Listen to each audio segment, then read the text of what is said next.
Cristo, o Senhor, repetindo, é que vos nasceu hoje, na cidade de Davi, o Salvador, que é Cristo, o Senhor. A mensagem do Natal revela que Deus cumpre as suas promessas. Amém. A mensagem do Natal revela que Deus cumpre as suas promessas. A celebração do nascimento de Cristo Jesus é um dos principais eventos do cristianismo. O nascimento de Jesus, o Natal, ele concretiza, materializa o cumprimento das promessas de Deus. É a revelação palpável da promessa de Deus, principalmente da promessa de resgatar o homem e de reaproximá-lo dele, não mais como criatura, mas sim como filho de Deus. As promessas de Deus, elas, à luz dos olhos humanos, às vezes são surreais. Imagine os irmãos receberem hoje uma revelação profética. Só o fato dos irmãos ouvirem a voz de Deus e identificarem como sendo de Deus já é algo sobrenatural. Só isso já é sobrenatural. Mas vamos dizer que os irmãos recebam esta revelação profética para o cumprimento dela daqui a 700 anos. Parece algo irreal, porque os irmãos não verão o cumprimento dessa promessa, a próxima geração não, e daqui 6 gerações talvez não vejam o cumprimento desta promessa. Mas Deus cumpre o que promete. E a prova disso, irmãos, está em Isaías e Miqueias. Isaías e Miqueias são profetas do Velho Testamento que viveram no mesmo tempo. Eles eram contemporâneos e receberam revelações proféticas relativas a Cristo Jesus. Só esse fato já parece-nos surreal. Porém, não só eles receberam esta revelação profética, como a revelação profética era para ser cumprido 700 anos depois. 700 anos depois. Vejam o que diz o texto de Isaías. Eu vou pedir a Kathleen para passar, porque acabei esquecendo o celular lá no gabinete. Fiz tanto teste, acabei esquecendo o celular. Isaías 7,14. Os irmãos podem ler para mim? Portanto, mesmo Senhor nos dará um sinal. Este a virgem conceberá e dará à luz um filho, e chamará o seu nome Emanuel. Isaías 9, verso 6.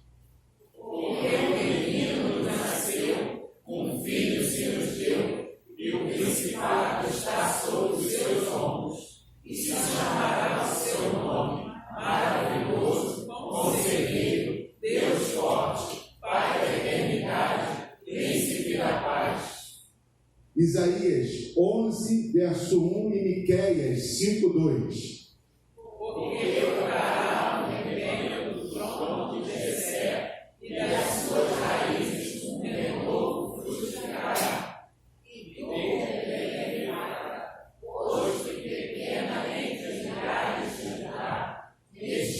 Sairá e governará em Israel, e cujas saídas são desde os tempos antigos, desde os dias da eternidade. Isso. A preciosidade dos detalhes, amados, e a precisão da profecia nos impressionam, nos deixam boquiaberto. Deus revelou a estes homens detalhadamente o que iria fazer 700 anos depois. E o fez, porque Deus cumpre as suas promessas. E o que isso tem a ver conosco hoje? O que isso pode falar ao nosso coração? O que isso nos motiva a pensar e a exercer a nossa fé? Em que isso nos motiva? Ora, irmãos, se Deus cumpriu as suas promessas lá no Velho Testamento, por mais surreal que elas fossem, certamente há de cumprir as promessas do Novo Testamento, porque Deus continua sendo o mesmo fiel àquele que cumpre todas as suas promessas. Vejam Marcos capítulo 13, verso 26. Leiam para mim. Então verão vir o Filho do Homem nas nuvens, com grande poder e glória. Isso. O Natal, ele confirma que Jesus Cristo veio e retornará. A vinda dele foi uma promessa lá do Velho Testamento. O retorno é uma promessa do Novo Testamento. Então, assim como ele veio, ele retornará. Nós não podemos desconfiar ou duvidar da palavra do Senhor. E quando eu falo que nós não podemos olvidar ou duvidar da palavra de Deus, é que isso deve ser visualizado na nossa vida, na prática da vida cristã. A minha certeza é que o Senhor, o meu Senhor, retornará. Hoje, amanhã, daqui a pouco, ou quizá agora, ele retornará. Apocalipse 20, verso 12. Leiam para mim. E os mortos, grandes e pequenos, que estavam diante de Deus, e abriram-se os livros, e abriu-se outro livro, que era da vida, e os mortos foram julgados pelas coisas que estavam escritas nos livros, segundo as suas obras. O Natal é a confirmação de que Jesus veio para salvar e retornará para julgar. Assim como ele veio para nos salvar, oferecer salvação à humanidade, ele retornará com absoluta certeza, voltará para julgar. Apocalipse, capítulo 19, verso 11, 12 e 15. Leiam para mim, por favor. E viu o céu aberto, e eis a cavalo andando, e o que estava sentado sobre ele, chama-se Fiel e Verdadeiro, e julga de beleza com justiça, e os seus olhos eram como chama de fogo, e da sua boca saía uma muita espada, para ferir com ela as nações. Isso. O Natal confirma que Jesus veio a primeira vez como o Cordeiro de Deus que tira o pecado do mundo.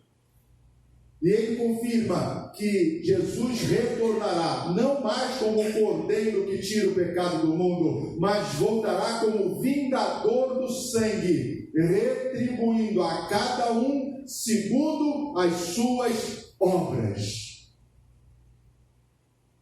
Vou repetir. Ele voltará como vingador do sangue para retribuir a cada um segundo as suas obras. Quando paramos e pensamos nessa expressão, segundo as suas obras, eu estarei diante de Deus respondendo, amado irmão Lincoln, respondendo, amado irmão Luiz, segundo as minhas obras.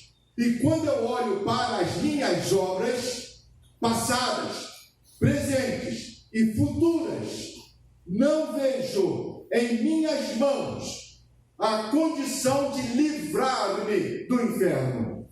Porque as minhas obras nada são diante de Deus. Então as obras pelas quais serei julgado não podem ser minha, porque se for minha, irei para o inferno.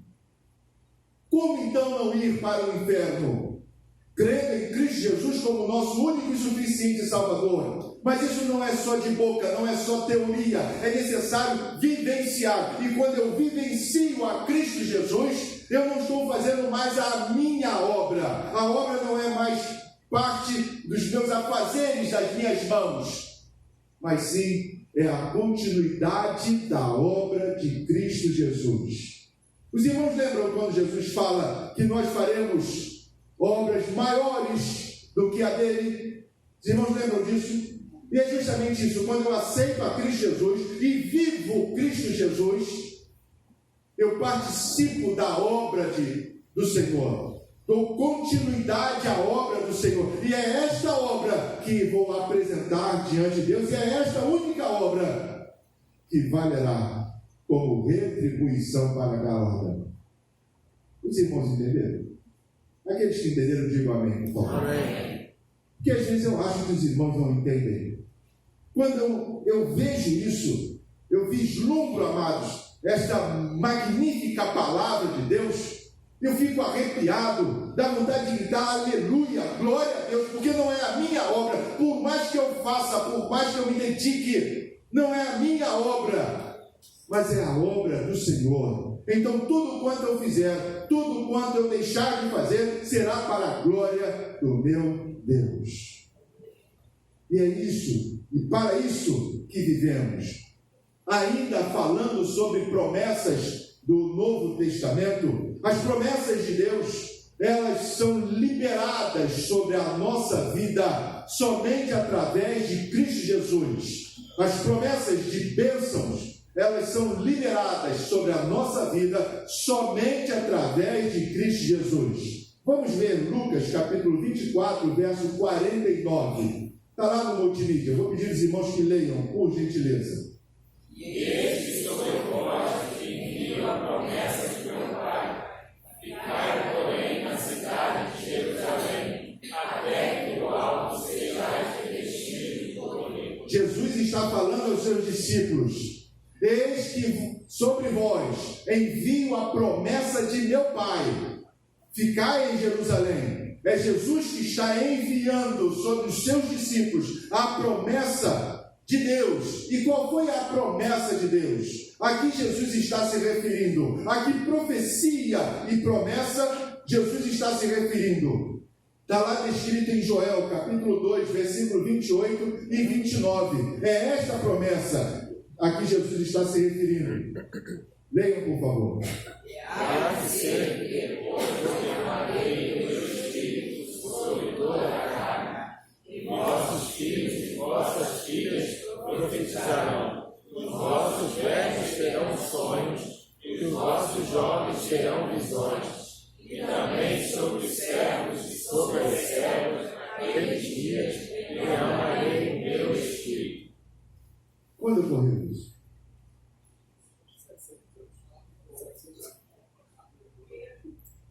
Quando ocorreu essa promessa, essa concretização dessa promessa? No dia de Pentecostes. No dia de Pentecostes, o Espírito veio sobre os discípulos de Cristo Jesus que estavam reunidos em uma casa. Depois veio sobre aqueles que estavam fugidos. Depois veio sobre os gentios. Depois veio sobre os publicanos. E veio sobre nós.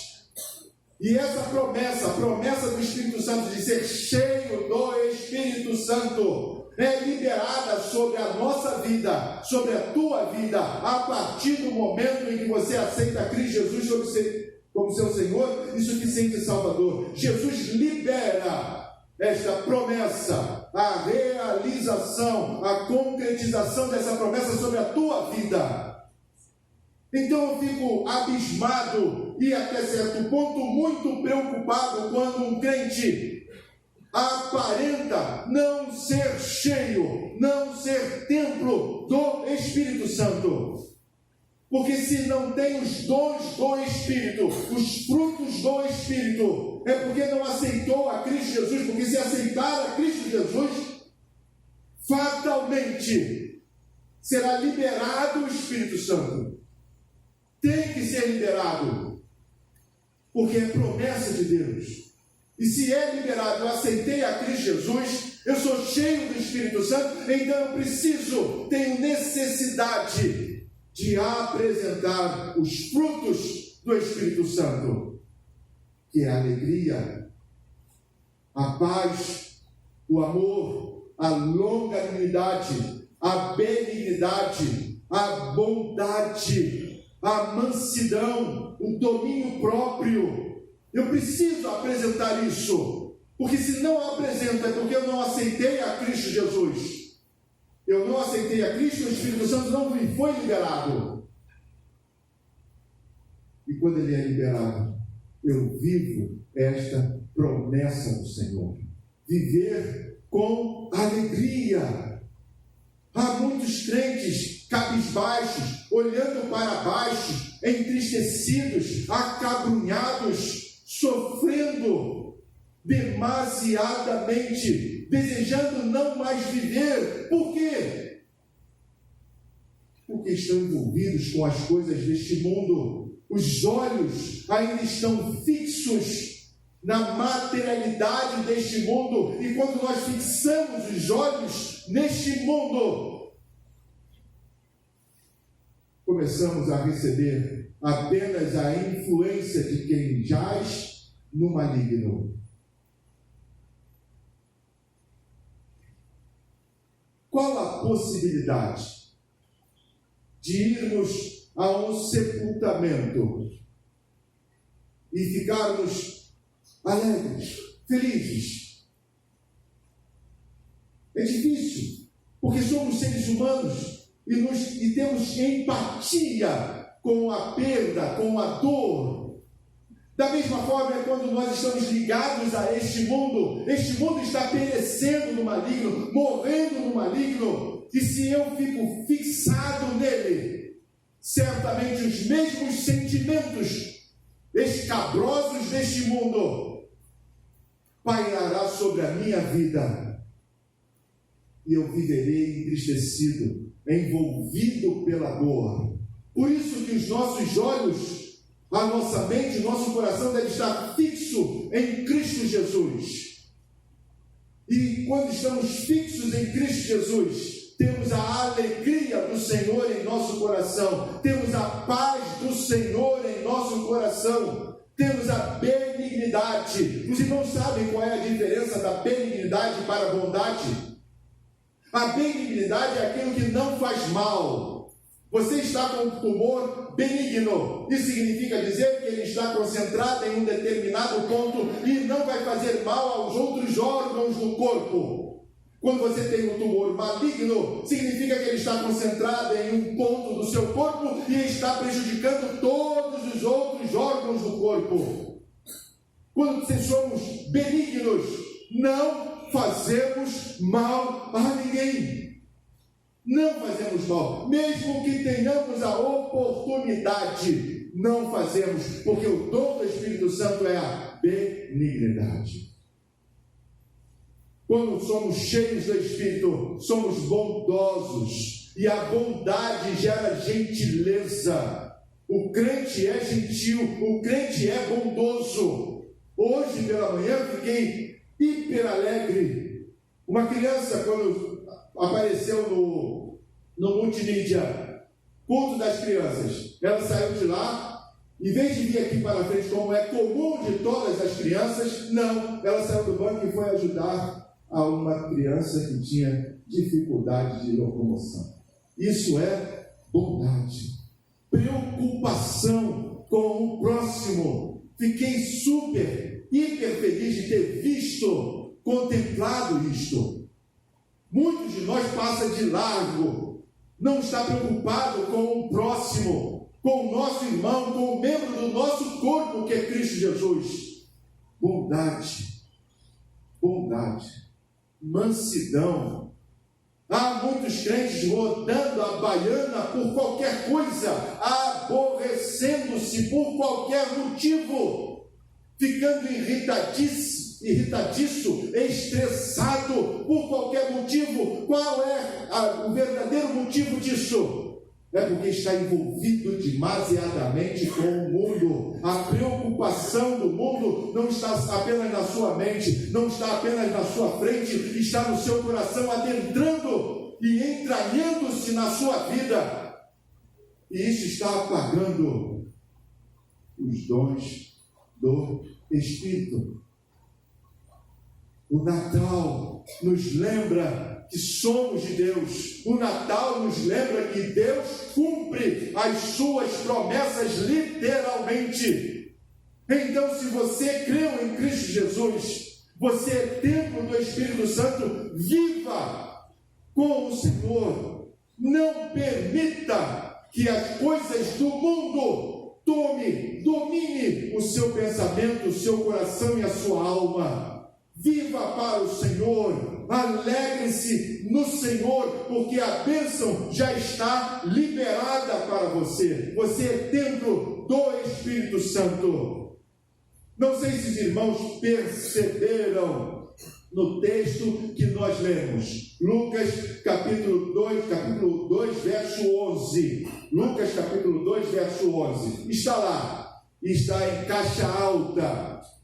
Pois na cidade de Davi vos nasceu o Salvador, que é Cristo, o Senhor. Os 3 títulos de Jesus, no mesmo versículo: Salvador, Cristo e Senhor. Alguns confundem, acham que Jesus Cristo é um nome só, mas não é. O nome é Jesus.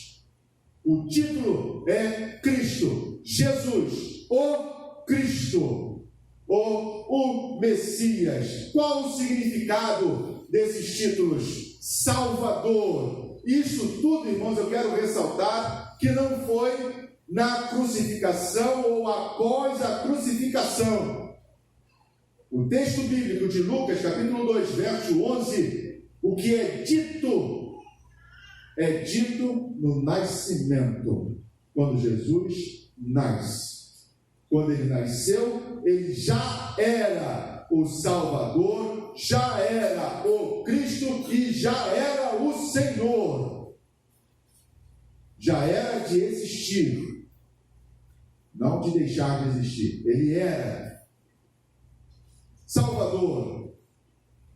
Encontramos na mensagem do nascimento de Cristo e durante toda a sua vida a mensagem de que Deus existe e ele aproxima-se extraordinariamente do homem para oferecer salvação, vida eterna, livramento da escravidão do pecado. A mensagem do nascimento e vida de Cristo Jesus é que Deus existe e que veio para resgatar o homem, oferecendo a este homem, oferecendo a nós, independentemente de idade, seja criança, adolescente, jovem, adulto ou ancião, oferecendo salvação, oferecendo libertação da escravidão do pecado, oferecendo os céus.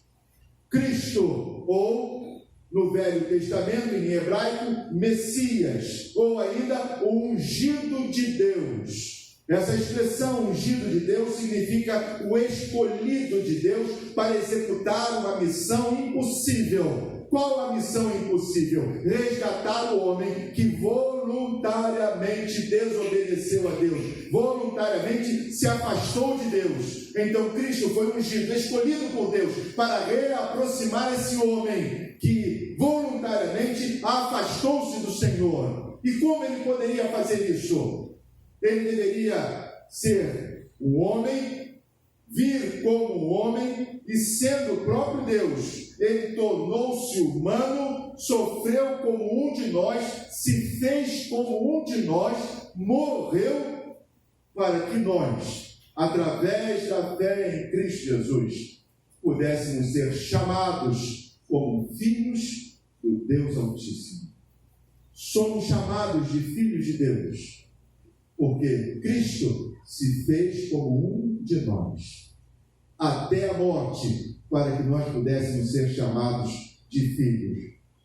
Por último, o último título, e não menos importante do que os outros dois, Senhor, é uma tradução grega, Kyrios, é uma tradução grega de Jeová. O nome de Deus no Velho Testamento ele é formado por um tetragrama, ou 4 consoantes, e não é pronunciável, porque não existia vogal. E não era pronunciado porque Deus é santo, e o seu nome é santo. Então não pode ser pronunciado por aqueles que não são santos. Então o judeu colocou algumas vogais no nome de Deus, para formar o nome então de Jeová, Senhor. No Velho Testamento, Deus era chamado de Jeová, que significa Senhor, o nosso Senhor. No grego, é chamado de Kyrios, e Jesus é referenciado, é colocado um título em Cristo Jesus de Senhor. Isso é, Jesus é Jeová, Jesus é o próprio Deus, possuindo todo o poder, e a Ele foi dado todo o poder, tanto nos céus quanto na terra, a total soberania. Mas isso não significa dizer que Cristo tinha poder apenas depois da ressurreição. Não. Cristo já nasceu com poder, porque Ele é Senhor, desde o ventre de Maria. Nós lemos a concepção de Jesus. O anjo aparece a Maria e diz: você conceberá. E ela diz: como?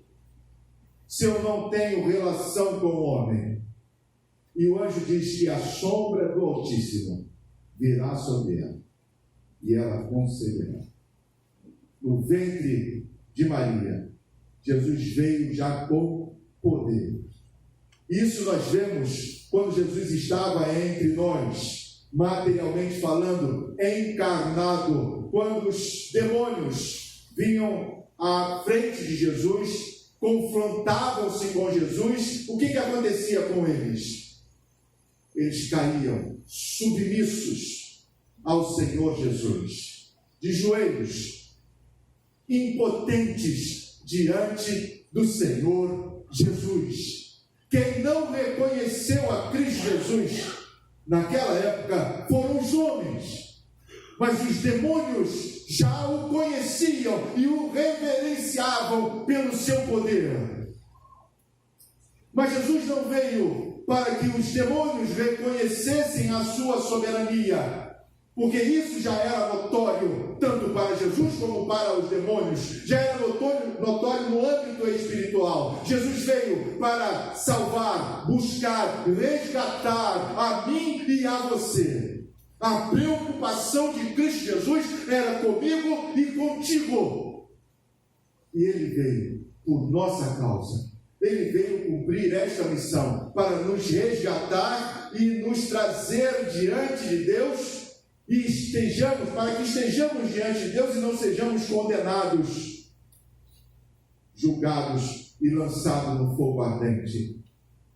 Glorificamos a Cristo Jesus por isso, amados. Devemos engrandecer o nome do Senhor.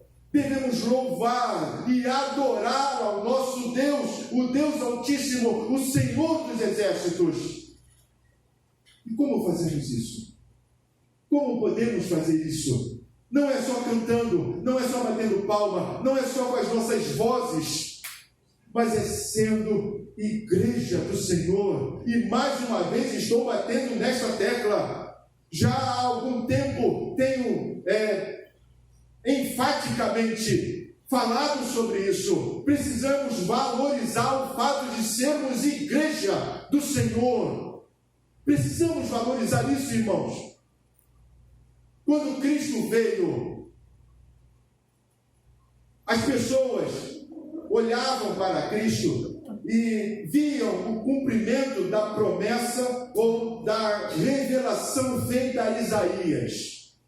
Nós não temos retratos de Cristo Jesus, não temos esculturas de Jesus, nós temos um relato da aparência de Jesus, e esse relato está lá em Isaías capítulo 53, e esse eu fiz questão de não colocar no multilíder. Eu vou pedir aos irmãos que abram as suas Bíblias lá em Isaías 53.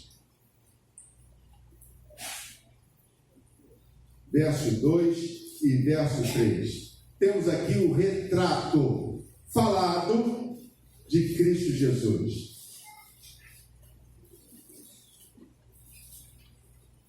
Os irmãos já acharam? Amém? Isaías 53, versos 2 e 3.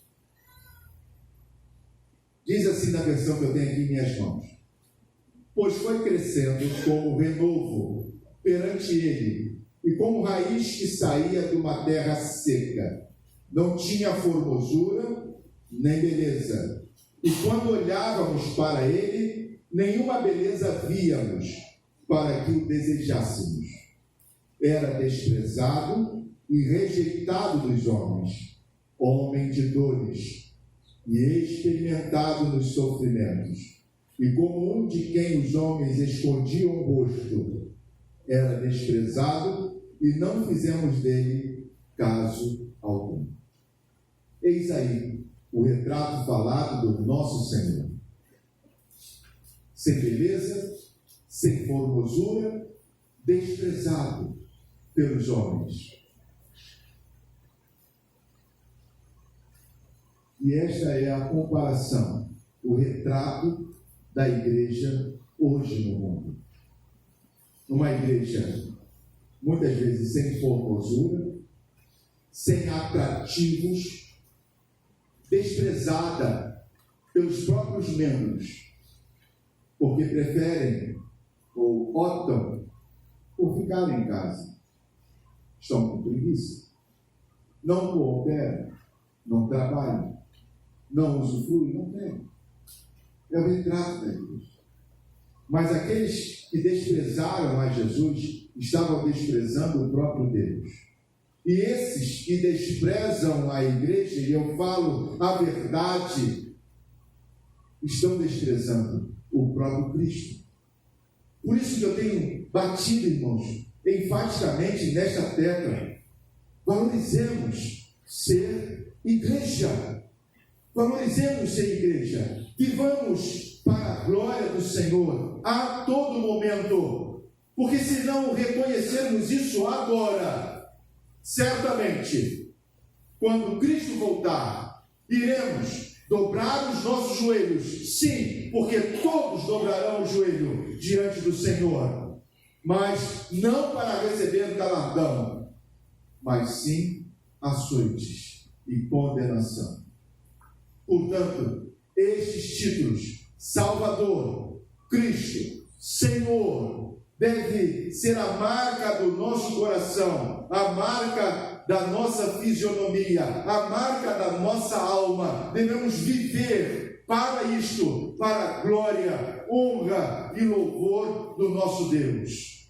Concluindo, a mensagem do Natal, ou do nascimento de Jesus Cristo, revela que Deus cumpre as suas promessas, cumpre todas as suas divinas promessas. O que Deus prometeu, Ele cumpriu. Ele enviou Jesus Cristo para nos salvar, conceder perdão e nos identificar como filhos do Senhor. Celebramos corretamente o Natal quando nos apropriamos desta promessa do Senhor, das promessas de Deus. Vivemos cheios do Espírito Santo, nascemos de novo, vivemos uma nova vida, e esta vida, ela tem como rei, como soberano, o nosso Deus. E para isso basta uma única decisão: a decisão de entregar a sua vida a Cristo Jesus, de viver para Cristo Jesus, de viver em Cristo Jesus e viver por Cristo Jesus.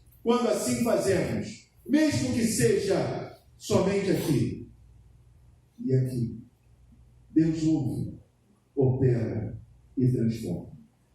Amém? Amém. Que Deus nos abençoe a assim fazer. Há um hino em nosso cantor cristão, 239. Deixe a luz do céu entrar. E eu quero entoar com a minha igreja: deixe a luz do céu entrar em seu coração hoje. Vamos ficar de pé e vamos louvar ao Senhor com esse belíssimo hino.